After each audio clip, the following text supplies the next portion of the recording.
The first mystery was, I'm 40 years old, and all throughout my lifetime, year after year, serious depression and anxiety have risen in the United States, in Britain, and across the Western world. With so much uncertainty in our lives, it's no surprise anxiety is growing.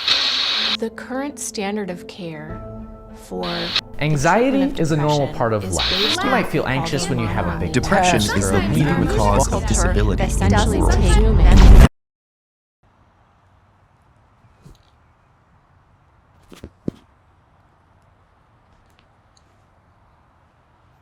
Hi everybody, this is the part of the video where I read you some data and statistics.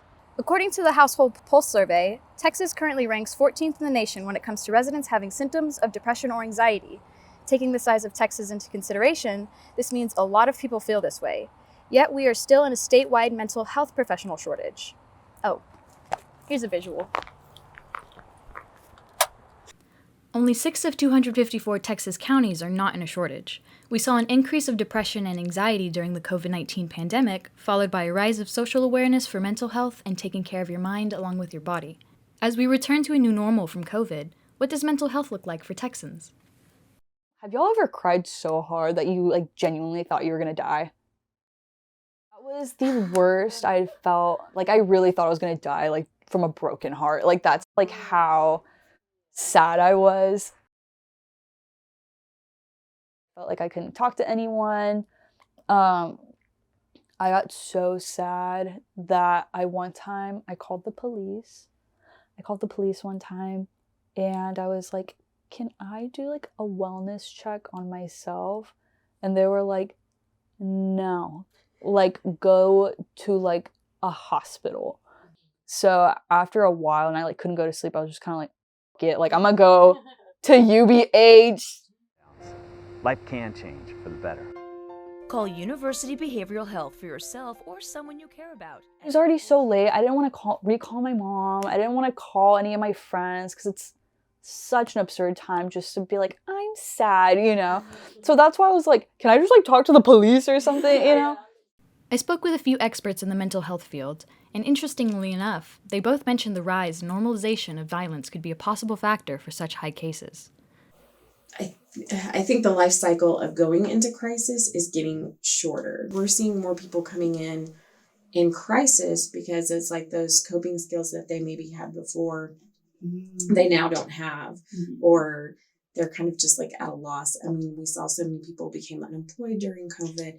So it just, to me, I think it's more of people are being faced with more pressing situations that are causing them to escalate, faster. So what is depression? What is anxiety? And why should you care? Well, if you're not dealing with symptoms yourself, chances are someone you know is dealing with mental health issues. According to Johns Hopkins Medicine, 1 in 4 Americans have a diagnosable mental illness. It's a lot more common than you think, and there are free resources out there to help those in need. Depression is a serious illness. First point I would make is it's not something that's all in your head, except that your brain is in your head. But it's not someone's imagination. It's a serious illness. It has severe morbidity and mortality, as we call it. It can have a drastic influence on a person's life, and sometimes people die of it. So it's something to be taken seriously. It is an illness with a physiological component and a psychological component. The symptoms are like sleep disturbance, appetite disturbance, decreased energy, decreased cognition, meaning you don't think clearly. And usually it's defined primarily by one of those symptoms, which is anhedonia. If you have a lack of the ability to experience joy, then that's what brings depression to our attention usually, and it's kind of a make or break symptom. If you have that, plus a handful of the other symptoms for 2 weeks or more, you can qualify as having a clinical depression. What is mental health for you?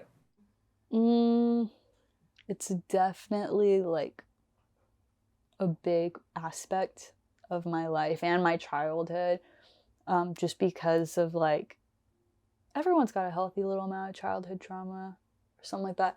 Trauma is good, I think, in some cases, to build character and teach you how to, combat things in the future. So even though I did not enjoy a lot of my experiences growing up. In a way, I'm glad they happened. There are also a lot of instances where I definitely could have lived without, would have preferred if that didn't happen, you know. But I currently like who I am, or like what I'm trying to be. Mentally, other than like just like my main concerns, I feel a lot better about myself nowadays. I think the key to healing is unlocking your inner little girl. That's what I think. Yeah. Literally. Literally.